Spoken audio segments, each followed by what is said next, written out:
Welcome to Deep Look, Ultiworld's weekly radio show about the current state of Ultimate. I'm the host and the editor, Charlie Eisenhood. Joining me, Ultiworld senior editor Keith Rayner. It is Thursday, December 22nd. The holidays are here, Keith. It's time for us all to shut it down.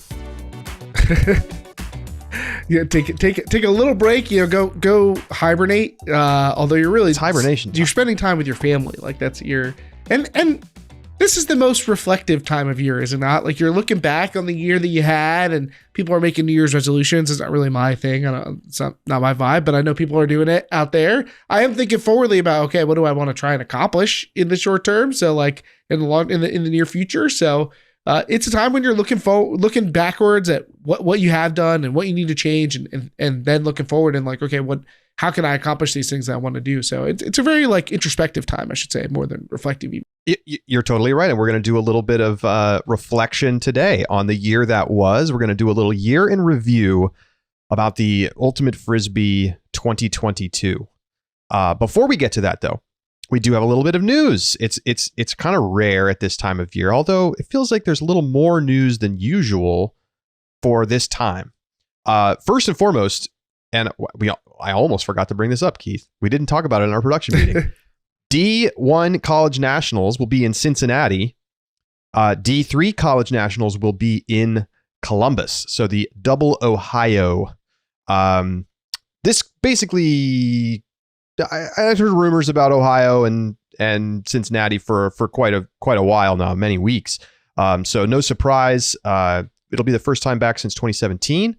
And, very experienced group of TDs in both tournaments. Liz Anderson, who was heavily involved with WUCC this summer, running the show in Cincinnati, and Roger Oakes running the show in Columbus, also a WUCC veteran. So should be a couple well-run events as usual. That is, to me, one of the biggest reasons to go to Ohio, is to get access to a great group of not only organizers, but usually a pretty strong group of volunteers as well. They're able to draw on a number of different communities, and then USAU tapping into a little known benefit of the state of Ohio, which is much maligned. Having multiple small cities is like kind of right in USA Ultimate's wheelhouse, right? Like big enough to have airports that you can get access to, but not usually at a super expensive rate. And then also all close together. So they could be in two different cities, but it's a 2-hour drive. So it's not really a big deal to travel from one to the other. It's not a big undertaking for USA Ultimate to move all the people that they have to move between the two locations, or any media organizations that happen to be there with a bunch of different equipment. You might be able to split the difference, Charlie, get an Airbnb between the two if you want to drive 45 minutes. If the field locations are just the right spot. Yeah, maybe you can pull it off. I don't think it's quite that convenient. Yeah, that would be perfect. Have to be two separate spots, but it is nice to be able to have a short drive between the events. Now, Charlie, you are not in the youth culture online, so you probably don't know this, but like there is an entire Ohio is literally a meme right now. The entire state is a meme. If you go on almost any TikTok, one of the top comments will be related to. It will basically say the words "in Ohio." So like if there's a video of somebody and they're throwing a football and they're doing a really bad job, it just says like quarterbacks in Ohio. Like that's one of the top comments. Like anything bad just is like, oh, this is blank in Ohio, or like, oh, they must be from Ohio. Like, I don't know how Ohio became the butt of the joke, but right now It is the meme on TikTok. Tough. Yeah. I don't know. I think people have not been super excited about these tournaments being in Ohio. I think there's Ohio fatigue in the Ultimate world. We've had a lot of Ohio tournaments lately. I think we will forever because, again, it's about organizers. Well, also, like, people want to go to like beach locales. So if it's not in like Florida or San Diego, college nationals, people get annoyed. And then the other thing they want is for it to be close to them. So if it's not in those things, I mean, literally we sound like coastal elites, right? Like the Ultimate community as a whole is, oh gosh, I don't want to go to the Midwest or whatever. Well, I mean, college nationals is very frequently in the Midwest. That's true. But we understand why that is, right? It's in the middle, so people from the West Coast and the East Coast can all get to it. Let's go through the destinations over the last few years. So this year, I literally have already forgotten where we went. Where'd we go? Where did we go? That's a great question. I don't remember either. I'm trying to think back. I can't believe it. I'm totally blanking. We've been there before. It's not Raleigh. It's not San Diego. No. It's not Texas. These are other places that we've been for nationals. I can't. Milwaukee. Is it really in Milwaukee again this year? It was in Milwaukee. That's crazy. 100%. It was in Milwaukee. Both D3 and D1 were in Milwaukee. Fair. Which is nice to have them both in the same place. 2021, Winter College Nationals was in California. Obviously, there was no tournament in 2020. 2019 was Texas. 2018 was Milwaukee. 2017 was Ohio. 2016 was That's Raleigh. When's the last time anybody heard the College Nationals location besides San Diego and was like, awesome? You know what I mean? Like, what is it? What would actually please people besides it's in your house. It's like at your front door.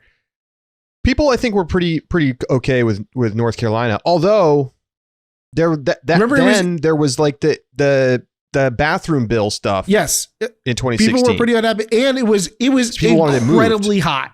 Do you not remember? It was extremely hot. You can't anticipate that. I think. Now, then people were very mad about Texas because of the heat. Which you can anticipate. I mean, people were really mad about Texas. Which everybody complained. I saw people tweeting about that. Last time it's Cincinnati or Milwaukee. It was windy. It could be windy anywhere. In fact, it basically is every time we try and hold nationals. It is freaking windy. We did it in Colorado. We did it in Texas. We did it in Milwaukee. We did it in Cincinnati. Like, where's there no wind? Where's this? Are we playing indoors? That's fair. Keith, you're getting heated up, my friend. You're getting heated up. Milwaukee is fine. It's fine. It's easy to get to. I like the facility for the most part, although it's a little dilapidated, compared to a few years ago. A bit more culture, perhaps, than some of the other locations we would do. I don't know. It's hard to find a spot that's perfect. The California one was actually really nice. It was. I mean, yeah. It was a real pain to get to, though. Yes. It was kind of far from airports. It was a little expensive because it's California, but it was not really nice fields, nice facility. They had like the little bar and grill. You could get a beer and sit outside. I don't know. Ohio's good. I'm fine with it. Y'all remember we used to go to Rockford? We used to go to Rockford, Illinois. Thank God that's we need to send everybody back to Rockford so they can appreciate what we have now. Okay, so Keith, we also have some news from the Premier Ultimate League. The PUL is going to have the same number of teams next year, but a team is gone and a team has joined. Revo, Medellin Revolution, the best team in the league, the star team in the league, the most star power, undefeated, never lost. League, gone. They are gone. Too easy. PUL says on Twitter, the PUL is thrilled to wish the Medellin Revolution luck on the next chapter of their mission to showcase high-level Ultimate on the world stage through the inception of a Latin American professional league. As a PUL founding team, the Revolution has always been and will continue to be a significant part of the league's journey to grow Ultimate and expand visibility of women, transgender, and gender-expansive players. While the Revolution will not be televised. No, that's not what they said. While the Revolution will not compete in the PUL's 2023 season in order to fully invest in the new professional league, we are exploring options for continued collaboration in the future. We are excited to cheer on and support the Revolution as they continue to shape the trajectory of the sport. Heavy on the spin to announce that you're losing your best team. But, Keith, this was just an inevitability, right? Of course. There was no world in which it made sense to have one team from thousands of miles away in the league. Especially kicking everybody's butts. I'm sure everybody was getting real tired of that. Look, you can't have your North American, your American league out here and some team from Colombia comes in and wins every year. All their games. They got pushed out. That's the secret. Even the real NFL doesn't have a team in Mexico City or London yet, and they really want to do that. And they're signing $2 billion media deals right now, like today. Yes. Which I don't think the PUL has any of that in the pocket. So this was just never going to be a long-term tenable relationship. I don't think financially. I am not privy at all to how that arrangement worked, how much it cost the PUL to make it happen. But it certainly, you can see why they wanted Revo. I mean, there's the crown jewel of the league. And they're such a fun team to watch. They have a great presence and bring a bunch of star power and increase the quality of play. So it'll be tough shoes to fill for whoever is coming in to take on Revo's spot. I don't know if they're going to come in and immediately be the title favorites the way Medellin has for back-to-back years. Well, it'll be Philly Surge, a Philadelphia team joining the league. And they've announced tryouts and the coaching search on Twitter. And it's a very talk about an obvious fit from a geographical standpoint. Philly makes tons of sense. I think what's interesting, Keith, is that the combination of Revo leaving and Philly joining means that Raleigh is now the very clear favorite to win the 2023 PUL championship. Yeah, we need to launch an official investigation. We need to subpoena some text records from Raleigh, because this is too good. It's too good a deal for Raleigh. Not only does the team that they couldn't overcome leave the league, but then a new team spawns into a location where they're going to draw talent away from the next two best teams in the league. Besides Raleigh. I think is Gridlock getting too much credit? Maybe. Yeah. They were not that good last year. You're not entirely wrong. They really underperformed. Well, they're not going to be better because they're not going to be better because of Philly anyway. Now, the real boss move would be for Philly to then announce a week from now that Manu Cardenas, Valerio Cardenas, and Dina Cartagena are all playing for Philly Surge next year. That's actually an interesting point. Could we see Revo players playing in the PUL on non-Revo teams, obviously? What if they joined Raleigh? I mean, what if they joined Raleigh? I was just at Goaltimate in New York like a week ago, and I felt like half of Revo's team was there. Yina Cartagena was there. Elisa Mosquera was running a clinic with Aki Young, and I mean, there were many Colombian players there. I'm not quite sure how this has happened. There's all of a sudden lots of Colombian players living in New York City. I don't know if this is a temporary thing. I assume it's just during the winter. But maybe we could see them playing for Gridlock. I mean, Gina's been on Bent for 2 years now.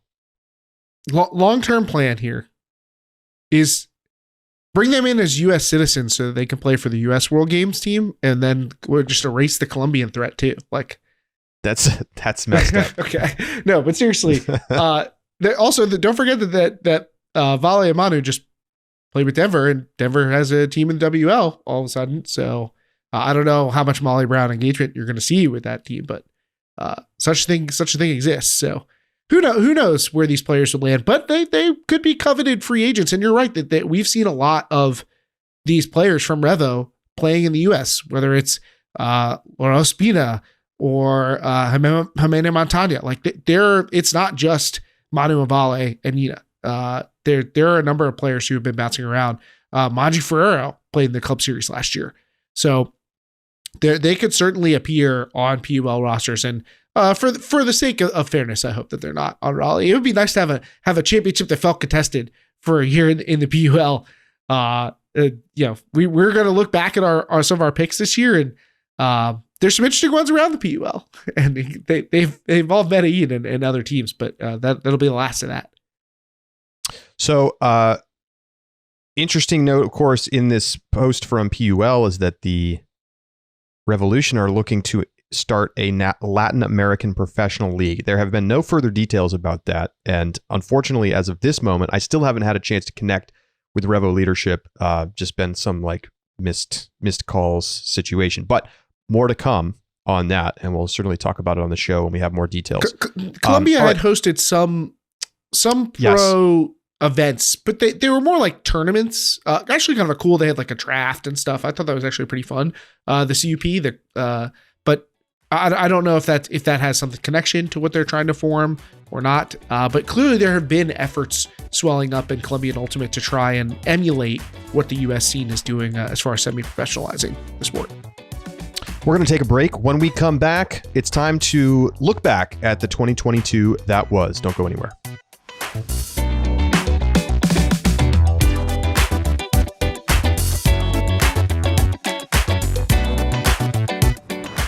Welcome back to Deep Look.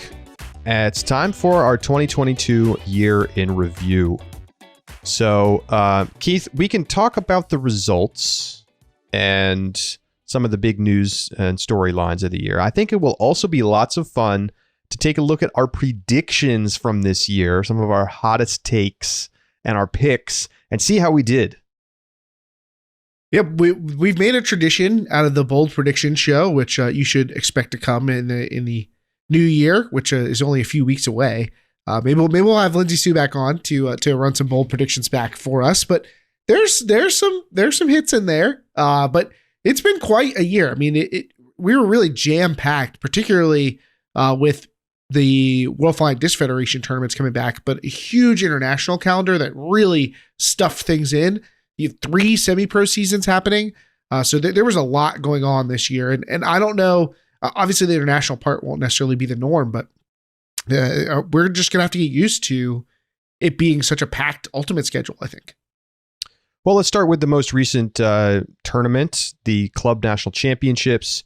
Of course, we had the Denver duo, Molly Brown and Johnny Bravo, getting the wins. Bravo won in 2014, but they have not won a lot of tournaments, a lot of national championships. I think it's their only one. And Molly Brown gets their first ever after many years of being in the semis and coming up short to some of the top teams. But they get past Fury this year. They beat Sixers in semis. And then Seattle Mixtape comes through, gets the win at the double peak with the World Championships. And just an impressive seasons overall. We've covered it all fairly recently. So I don't know what more you have to add to this, Keith.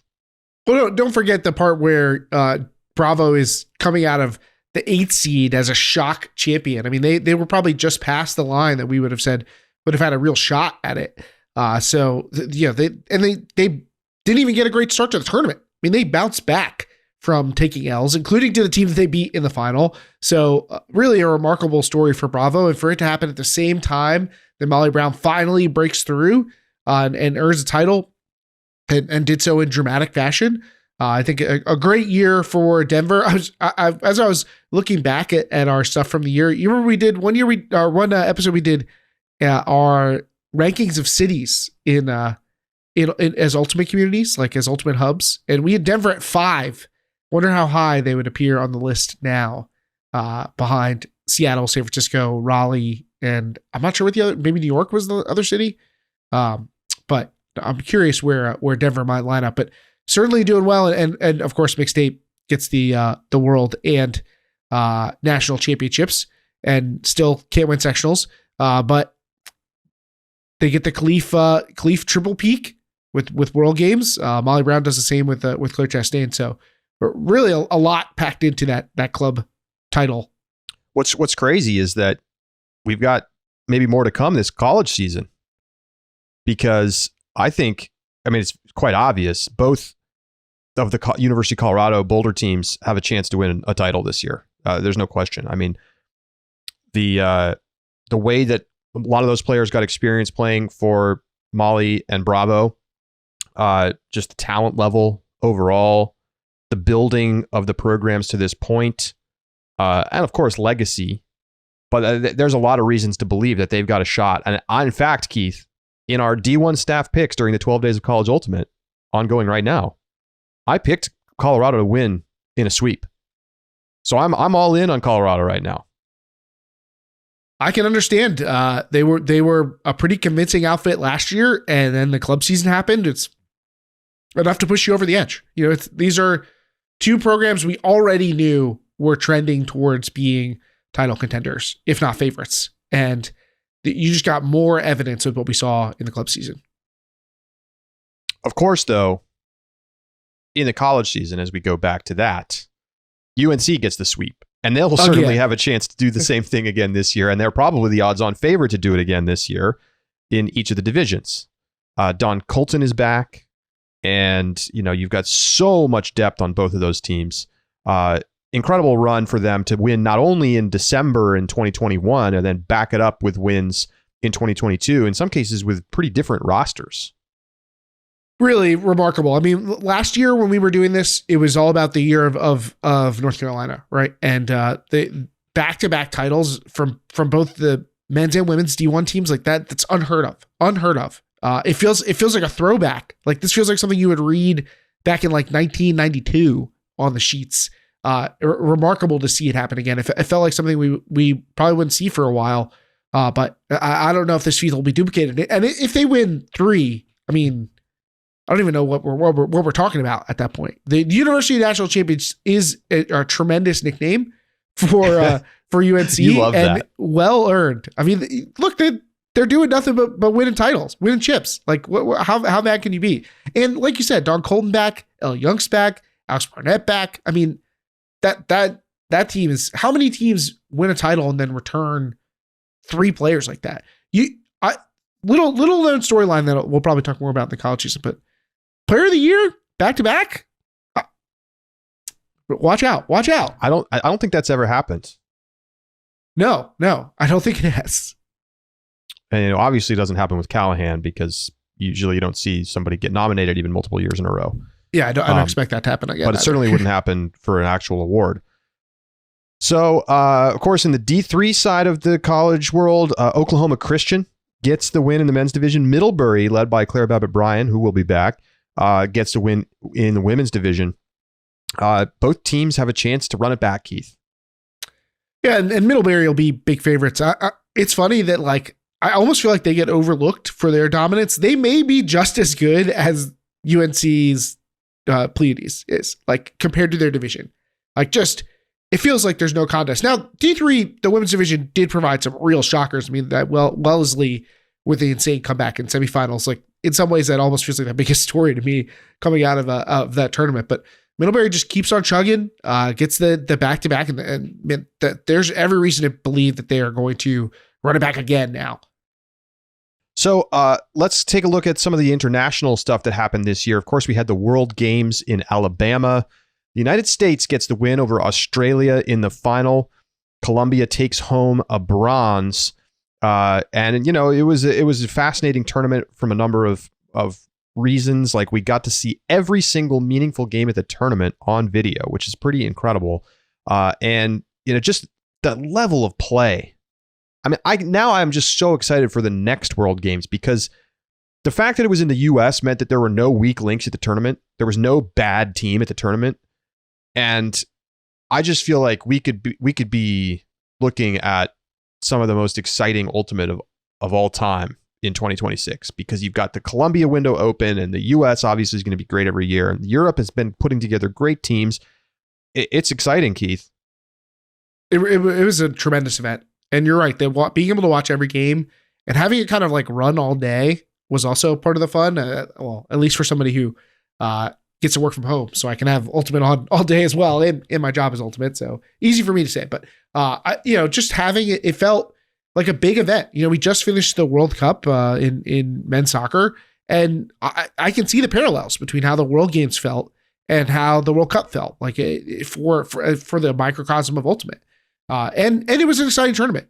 I think you predicted USA would lose. I think you said in the finals to Colombia, and you were like, "This is the year the USA takes a meaningful loss." And you were right. You just weren't right about when it was going to happen. I mean, they lose the game to Germany. People are panicking. But it really just showed the parity and the tremendous level of play that we have across the globe.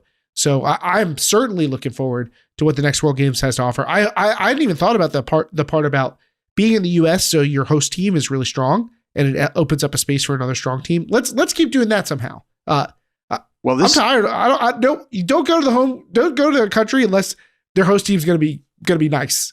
2025 World Games. I said 26, but remember we had the delay for a year. 2025 World Games is going to be in China. There's no sport hotter in China right now than Ultimate Frisbee. Yeah, but they got to step on the gas if they want to get a team like that. Crazy over there. It's like the trendiest sport in the country. Maybe they're going to have a team to put together that will be good. Obviously, it's a stretch, but I mean, if you were going to talk about any country that could do something that improbable, why not China? if they throw some weight behind it, I mean, they have all the resources. The movement is happening right now. You got a lot of people picking up Ultimate, so we'll see what happens. So of course we had WCC just a couple weeks later in Cincinnati, and we already mentioned Mixtape getting the win. Pony gets the win in the men's division. Revo wins over Fury in an absolute classic. Super fun event. Didn't have to go indoors to a soccer complex, but the finals really delivered. I mean, it was a great tournament. Mixtape destroyed Red Flag, but the Pony ring game was amazing, and I think even overshadowed by just the fantastic Revo Fury game. That wasn't the only game that overshadowed them. I mean, I think I take that Mooncatchers semifinal against or Mooncatchers quarterfinal against Sockeye like that. That was another fantastic game. So definitely, once we got deep into the bracket at World Clubs, like we saw some more great Ultimate, which was a great continuation of what we saw at World Games. I mean, we saw international teams. We saw even a couple of like random kind of pickup-y teams doing well. Like there was plenty to be excited about. A lot of big plays, a lot of great players. But in the end, I'd say that the three like favorites basically won, which is not the most thrilling ending, but the journey there was well worth it. Then, of course, we have our pro leagues, the New York Empire winning in the AUDL, Revo winning in the PUL for the final time, and Seattle Tempest winning in the WUL, just dominating start to finish. I mean, really, all three of those teams were so clearly the best team the whole year in their leagues, and they all won pretty convincingly at the end. So I don't think we've necessarily seen that kind of like across all the leagues like that. I guess in the first year of the PUL, Revo was pretty clearly the best team. And gosh, I don't even remember who won the AUDL that season. Was that Empire? Three seasons ago? Yeah, I think that's right. Anyway, dominant shows. Yeah, not a loss among the group if I'm not mistaken. So a trio of powerful champions that asserted themselves throughout the year and finished off strong. Obviously, we're not going to see all three repeat, all things considered, but the Tempest, the class of the Western Ultimate League, which got off to a great start, an exciting season, I think, with some nice twists and turns to it, some unique format stuff. I'm very curious what season 2 will look like for them, because the pilot season can often be really different than what it's like to try and be and maintain your run. But yeah, the pro leagues, like, it's crazy to think that we have 3 semi-pro leagues happening right now, that 3 exist. I don't know how long that's going to be able to be sustainable, but it's where we are right now. And it certainly is making for a lot of Ultimate and a lot of like chances to get to know new players and to see players shine, which I can appreciate that at least. And in the youth side of things, I think, just broadly, what a year for the West.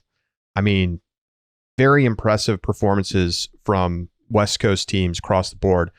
Your winners at High School National Invite, South Eugene in the girls division, Lone Peak in the open division. And then we saw a lot of those same players winning for their respective U20 teams, Utah boys and Oregon girls, winning at YCCs in August. And, I think we're seeing those cores. We could see these same teams winning for a season or 2 longer. I mean, certainly South Eugene and the Oregon girls look poised to have a nice run here coming up. But the Utah scene is just growing so fast that, we could see them have quite a run at YCCs and with HSNI teams as well. I'm going to stay away from trying to predict what's going to happen with these kids. I mean, it just changes so quickly. It wasn't that long ago that it felt like Seattle would never be beatable, and then Raleigh was going to dominate, and it's just like the reign at the youth level is brief. the windows are small. So who knows what Oregon and South Eugene are going to keep putting out, but they have been on a heck of a run. Whether it's been Downpour, whether it's been this South Eugene team. Now we're going to see these players that have been a part of this run start to branch out into college. We've seen them have success in international play. Like they have been really tremendous, and I think have earned a lot of respect, and their star has been burning bright, and we're probably going to see more of them. And Lone Peak, I mean, kind of a title long coming for them. That Utah scene has been building up and has been trying to fight for respect for so long. And BYU is kind of been the tip of the spear. And obviously they don't have that opportunity at the college level. But Lone Peak taking advantage of that chance. And we saw them also have teams playing in both the Western Ultimate League and the AUDL. So Utah scene is on the come up, and Lone Peak winning a title is just another piece of that. If not the most important part of that come up. So that's a lot of the big titles from the year. And I think the biggest news story, Keith, as exciting a year as it was not a happy one. Ultimate gets dropped from the Olympics before even really making what you could call like the penultimate round of cuts. It was like a first round tryout. You don't get invited back for the closed tryout. And this has been a many year journey at this point to try to get into this LA 2028 games, and Ultimate didn't even really come close. And we'd had folks talking about what a great chance this was this year. And I feel like this is a setback that means that Ultimate is not going to be an Olympic sport for many, many years to come, unless there's major changes to the way that they put together the event. But clearly a setback. Perhaps it should have been a red flag that there were so many like late adjustments to try and secure a spot here. Whether it was the like sudden development of Ultimate Fours, that felt like it kind of came out of nowhere, but it's kind of late in the game for that. Maybe you're trying to do that ahead of time, so that a couple years earlier. But I don't know. Maybe that should have been a red flag. But getting in the Olympics is in some ways kind of felt like the North Star for developing Ultimate. Like, what are we trying to do? Well, we want to get to the Olympics so that we can have the big glow up. Everybody talks about the soccer glow up. Like if we want to follow that path, and I think this is going to be cause for some big changes in how Ultimate is structured and what USA Ultimate's doing in particular, because it feels like it's further away than it's been since we started the chase for the Olympic rings. Shout out to some individual performances from the year. Your college players of the year, Don Colton and Liam Searles-Bowes, appropriately both from UNC, the champs. And in the club division, Robin Fennig in the mixed division, Valeria Cardenas in the women's division, and Rowan McDonnell in the men's division. What a comeback for Rowan.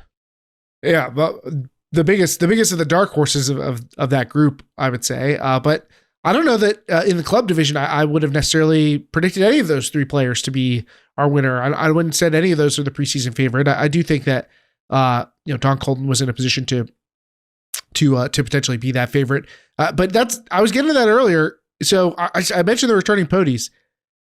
This has got to be the first. This coming college season, the last two players of the year will both still be playing. Abby Echo and Don Colton will both be playing in this coming college season. I don't know what that means, but it's unheard of, right? So I don't know what's going to happen. Somebody has a real shot at winning a repeat podium, and that's never happened before, let alone that there are two of them. I think it's partly because of how talented the players coming out of high school are. I mean, I don't really remember if when Don Colton came out of high school that there was a lot of hype around her. I mean, I remember watching her play in high school, and she was very good. And I think that she wasn't quite like, oh, this is the top of the heap, but I do think she was like a 5-star recruit. Like, I think she was understood to be a very good player. Abby Hecko, on the other hand, was very clearly like, yes, the best player coming out of Seattle, the number one recruit of the year, and has quickly lived up to those expectations. So I think we could see this again. I think we could see players winning podi as a junior or a senior, and then having that senior year or that fifth year, or for a while that sixth year, to have a chance to win it twice. I think that's what's helping is that players are getting an extra year to play, and so we kind of had this gap year. Yeah, it was kind of like a red shirt year, right? So I think that this is less likely to be something that's going to happen again. I mean, you're almost always going to see, I think, juniors and seniors winning. So having both of them back, I do think it's possible for somebody to win in their senior year and stay for a fifth year. Maybe somebody wins in their junior year and stays for 2 more years. Like, that's possible, but I think it's pretty unlikely we're going to see the last 2 rating players of the year both continuing to play at college. Don Colton also won the Callahan Award. JR, John Randolph, won it playing for Brown in the men's division. All right, well, we've got to take a look at our predictions from the year. We're going to do that next. Don't go anywhere. Let's see who was more right or wrong in 2022.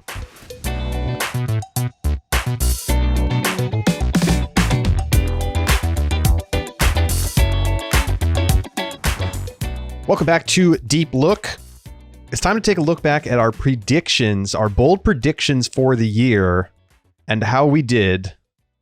So maybe we'll do this, Keith. What is the worst prediction? And you can pick mine and I can pick yours of the year. Okay. Charlie's worst prediction. Okay, well, I actually think I know which one this is, and it's sad to say, but the context is what makes this work. You predicted that the USA Ultimate and the semi-pro leagues would form a more formal relationship and partnership, and that did not come to pass. Why? Well, I actually don't think it's a worst prediction on its face, but it's the second year in a row that you've had this as a bold prediction and it has not happened. So because of that, I'm going to pick it as your worst pick. You just didn't learn from the previous year. You just I'm not wrong, Keith. I'm not wrong, Keith. You're going to pick it in 2023. I'm not wrong, Keith. You're going to pick it for early. 2023 again. I'm not wrong. I'm just early. It's not a freezing cold take. It just hasn't thawed, I'm telling you, it's coming. I promise you. But I was wrong. In fact, my predictions across the board were just bad. To be fair, this was a bold predictions episode, so I was bold. I said Detroit was going to break the streak. It felt like there was some momentum for that. In fact, I think I said in the episode. No, there was no momentum. I think I said that like maybe it's. Are we sure that this is bold? It's a dumpster fire franchise, Keith. But no, it was a disaster. It doesn't matter who they bring in; they're not winning. Okay, your worst prediction. I think it's got to be Monarchs Challenge Revo in the PUL. That's wrong. That's fair. That definitely did not happen. Didn't really come close to happening. You had some hits though. So and we also had Lindsay Sue on the program, and we'll have them on again. I think if they're willing to do some bold predictions for this year. They're not here to defend themselves, but Sue's worst pick. Oh, I definitely know which one I would pick. What would you pick?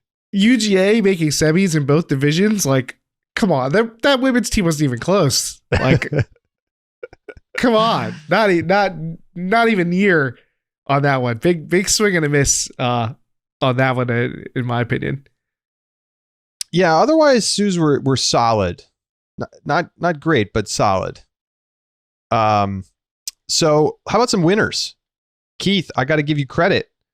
You said Britt Dos Santos, top 10 player and best player in Canada. I think that might be right. Yeah, I'm actually let's check the exact player rankings. Oh, let's check the player rankings, because I think for sure she was their best player at World Games, which I think qualifies her as being the best player in Canada. I think she was clearly the best player in Canada at this point. So that part I do think we got. You don't say we. That was all you. Or sorry, I got. Excuse me. That's why I'm using our search. The search is much improved on oldseaworld.com, by the way. It is. It's true. It's not perfect, but it's way better than it used to be. It was unusable before. So Britt Dos Santos was the number 4 overall. Wow. So hit it out of the park. You weren't bold enough, Keith. Yeah, who? I mean, I said that World Games might be a stage for her to take over, and it clearly was. Let's see. Yeah, I was way off. I said the AUDL would have another new champion. Nah. I said Dylan Freechild wouldn't make the World Games team. Come on, man. I said that Georgia men's would win the title. Mm-mm. Yeah, Not you were even close. you were hyped on them, and you'd backed off by the time we got deeper into the college season. Oh yes, but, for sure.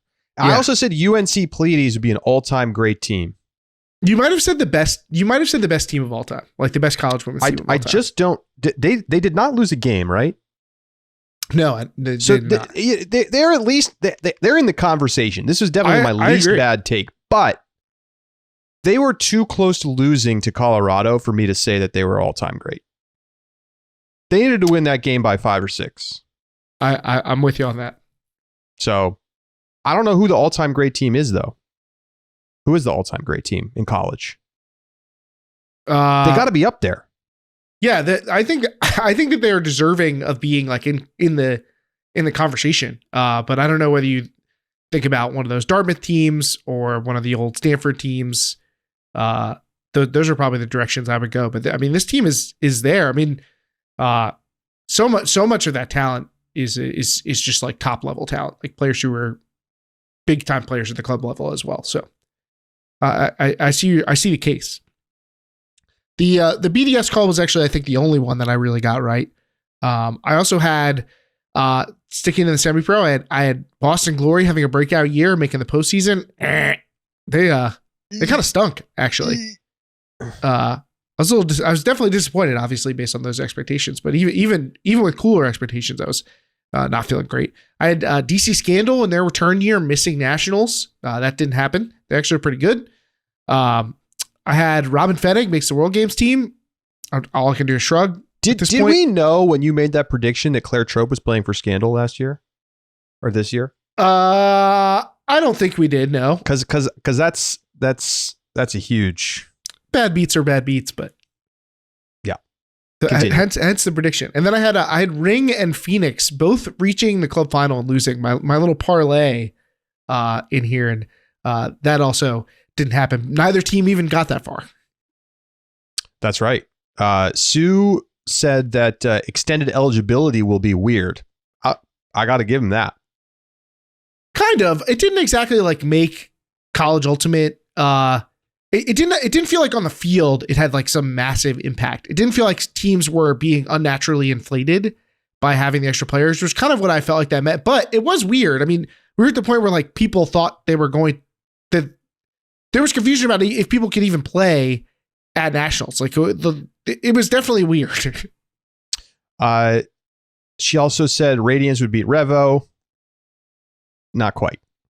The Onyx would win the Western Ultimate League. The Onyx were pretty good. Yeah, they had a run at it, but they were well short of Seattle. Well short. This was a half correct. Canadian Revenge in the AUDL and Sixers to semis. So Sixers to semis, great call. Canadian Revenge in the AUDL, terrible call. Teams were awful this year. Well, then Sue's going to get a whole one because another half with Claire Trope and Anna Thompson making the World Games team. Now, I kind of feel like this should be parlayed. They shouldn't really get credit, but they can get a half for getting Trope because, I don't know if Trope was a lock or anything, and then turned out to be like the best female matching player on the team. So I still think Anna Thompson should have made it over Caroline Normile. Saying it again. I can't argue against that. And Sue also had no repeat club champions. That was right. I guess back to back, that is right. Yeah, nobody hit it back to back. That's right. So that's a win. That's a full on uncontested victory dub of a prediction. I can't believe I went over. I mean, I think getting one is like kind of the standard. So getting under one is like you only have to miss on one extra one for that to happen.